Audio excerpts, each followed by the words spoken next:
Hello दोस्तों, welcome back to my new video. आज की इस वीडियो में हम 12th फेल मूवी की फुल स्टोरी एक्सप्लेन करने वाले हैं, तो इस वीडियो को एंड तक जरूर देखिएगा। तो चलिए वीडियो करते हैं स्टार्ट। 12th फेल मूवी की स्टार्टिंग चंबल के एक छोटे से गांव बिलगांव से होती है, जहां अपना मनोज छत पर बैठकर फर्रे बना रहा होता है 12th के एग्जाम के लिए। वहीं मनोज के पापा की सरकारी नौकरी होती है, जो कि वो अपनी ईमानदारी के कारण उस जॉब से निकाल दिए जाते हैं, जिसके बाद उनके घर की स्थिति खराब होती चली जाती है। अब वो दिन आता है जिस दिन मनोज 12th का एग्जाम देने जाता है। तभी जब वो एग्जाम दे रहा होता है, फर्रों से चीटिंग कर रहा होता है, तभी एक नया पुलिस ऑफिसर स्कूल में आता है और चीटिंग को रोक देता है, जिसकी वजह से जितने भी बच्चे होते हैं 12th के सारे फेल हो जाते हैं।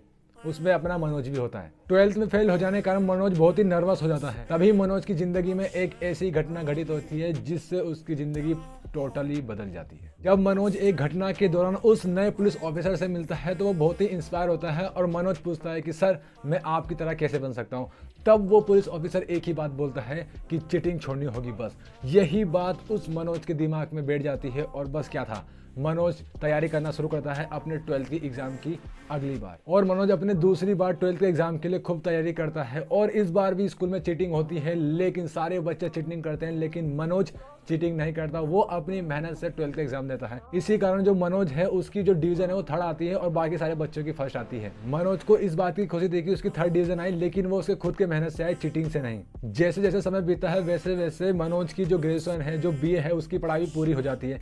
बीए पूरी होने के बाद मनोज अपने दादी की जीवन भर की पेंशन लेकर निकल पड़ता है ग्वालियर डीएसपी की पढ़ाई करने के लिए। लेकिन तभी मनोज का जो पैसों वाला बैग होता है वो चोरी होता है, जिसके बाद मनोज को कुछ समझ नहीं आता कि ये हुआ क्या। उसका जो दिमाग है वो फुली ब्लैंक हो जाता है। वो जो स्थिति होती है बहुत ही इमोशनल होती है। जैसे तैसे मनोज डीएसपी कोचिंग सेंटर पहुंचता है, जहां पहुंचकर उसे पता चलता है कि 3 सालों के लिए जो डीएसपी की जो भर्ती है वो बंद हो चुकी है। उस समय उसका दिमाग कुछ भी काम नहीं कर रहा था, तो समझ ही नहीं आता कि मैं क्या करूं क्या ना करूं। तभी मनोज की मुलाकात होती है पंकज से, जो ऑलरेडी डीएसपी की कोचिंग लेने आया होता है। और वहीं अब क्या था, मनोज और पंकज दोनों साथ निकल पड़ते हैं दिल्ली आईपीएस की ट्रेनिंग के लिए। मनोज पहली बार जब दिल्ली जाता है तो दिल्ली जाकर वो जो वहाँ की जो भीड़ होती है और वहाँ पे जो स्टूडेंट हैं जो ऑलरेडी आईपीएस की तैयारी कर रहे होते हैं, वो इतने सारे स्टूडेंट को देखकर वो घबरा जाता है कि वो कैसे कर पाएगा इतने सारे लोगों के बीच में एग्जाम क्लियर। तभी मनोज की मुलाकात होती है गौरी भैया से, जो ऑलरेडी 6 बार अटेम्प्ट कर चुके हैं यूपीएससी एग्जाम को, क्योंकि वो ऑलरेडी एससी कास्ट में आते हैं। गौरी भैया एक ऐसे व्यक्ति थे जो यूपीएससी की जो कोचिंग है वो फ्री में देते थे सभी स्टूडेंट को। और अब क्या था, मनोज को मिल चुका था एक ऐसा टीचर जो उसको यूपीएससी एग्जाम क्लियर करके वो भी फ्री में।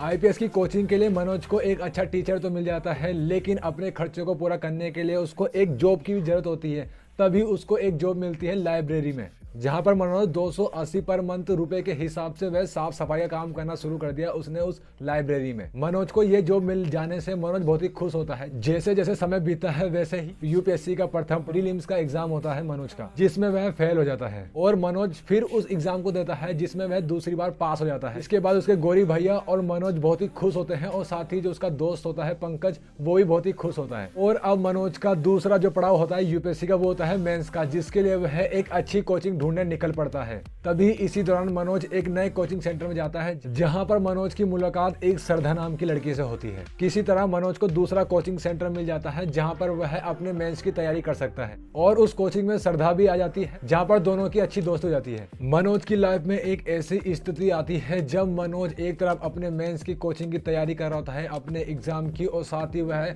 लाइब्रेरी में जॉब कर रहा होता है। उसको बहुत ही कम टाइम मिलता है पढ़ने के लिए, लेकिन वो जो बंदा होता है वो बहुत ही मेहनत करता है अपने एग्जाम को क्लियर करने के लिए। लेकिन जैसे जैसे टाइम बीता है वैसे वैसे मनोज अपने मेंस के 3 अटेम्प्ट में फेल हो जाता है, जहां पर वो बहुत ही दुखी होता है, क्योंकि मनोज अपनी पढ़ाई के साथ साथ अपने खर्चों को निकालता है। और साथ ही जहां उसके पिता जो कि सरकारी नौकरी से निकाल दिए गए थे, तो एक तरफ उसके सर पर जो घर की जो समस्या है उसका भी बर्डन आ जाता है, जिसकी वजह से वो बहुत ही डिप्रेस हो जाता है। अब यहाँ पे बचता है मेंस का लास्ट चांस मनोज के पास। किसी विपरीत परिस्थितियों के कारण जो मनोज है वो लाइब्रेरी में अपनी जॉब छोड़ देता है और एक आटा चक्की में काम करने जाता है, जहां पे वह 15 घंटे आटा पीसता है और 6 घंटे पढ़ाई करता है और 3 घंटे सोता है। इस समय मनोज की जो जिंदगी की जो सिचुएशन है वो बहुत ही क्रिटिकल थी, लेकिन बंदे का जो जुनून था आईपीएस बनने का वो बिल्कुल भी कम नहीं हुआ।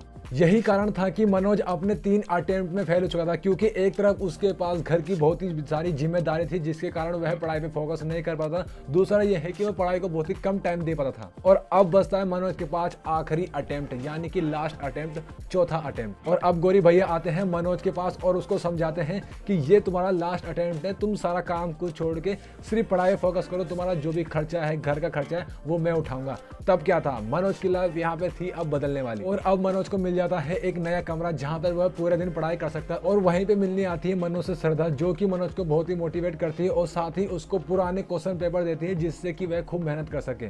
और अब क्या था, बस मनोज उस 4 दीवारी के अंदर था और उसकी मेहनत थी। और वहीं मनोज ने अपने चौथे अटेम्प्ट के लिए दिन रात एक कर दी। वहीं मनोज 16-16 घंटे पढ़ने लग चुका था अपने लास्ट अटेम्प्ट के लिए। और वहीं श्रद्धा दूसरी और डिप्टी कलेक्टर की पढ़ाई कर रही होती है, तभी उसका जो एग्जाम था वो क्लियर जाता है और जो उसका इंटरव्यू है वो भी क्लियर होता है। अब क्या था, मनोज के लिए जो मोटिवेशन थी वो इंस्पिरेशन बन चुकी थी। अब तो यहाँ पे मनोज को भी अपना जो चौथा अटेम्प्ट था वो क्लियर ही करना। तो अब मनोज लग चुका था दिन रात एक करने में अपनी पढ़ाई पर। और फाइनली मनोज अपना चौथा अटेम्प्ट का एग्जाम दे देता है और अब दिन आता है उसके रिजल्ट का, जहाँ पर सभी लोग बड़े ही सस्पेंस में रहते हैं। जैसे ही सभी को पता चलता है कि मनोज अपने चौथे अटेम्प्ट में पास हो चुका है, तो उस समय सभी लोग बहुत ही खुश होते हैं। मनोज, उसके मम्मी पापा और साथ में श्रद्धा और गौरी भैया। ये जो मोमेंट था वो मनोज के लिए बहुत ही खुशी का दिन था। और अब मनोज के सामने यूपीएससी का फाइनल पड़ाव आता है, वो है इंटरव्यू। उस इंटरव्यू के लिए श्रद्धा मनोज को खुद छोड़कर आती है और अब मनोज का फाइनली इंटरव्यू शुरू हो जाता है। इंटरव्यू के पहले दौर में जो मनोज है वो बहुत ही नर्वस होता है, बहुत कम बोल पाता है।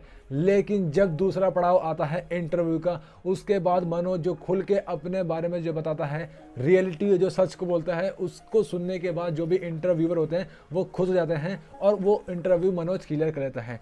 ये जो मोमेंट होता है हर एक के लिए, उसके मम्मी पापा भाई बहन, हर किसी के लिए गर्व का दिन होता है। मनोज इतनी प्रॉब्लम का सामना करने के बाद, इतनी कठिनाइयों का सामना करने के बाद फाइनली अपना आईपीएस क्लियर कर लेता है, जो सभी के लिए खुशी की बात होती है।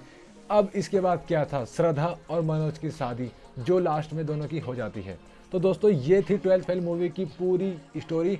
आई होप आपको पसंद आई है। दोस्तों अगर आपने 12th फेल मूवी देखी है तो अपनी राय कमेंट में जरूर बताना, और अगर वीडियो पसंद आए तो वीडियो को लाइक, शेयर और चैनल को जरूर सब्सक्राइब करना। मिलते हैं नेक्स्ट वीडियो में। Thank you.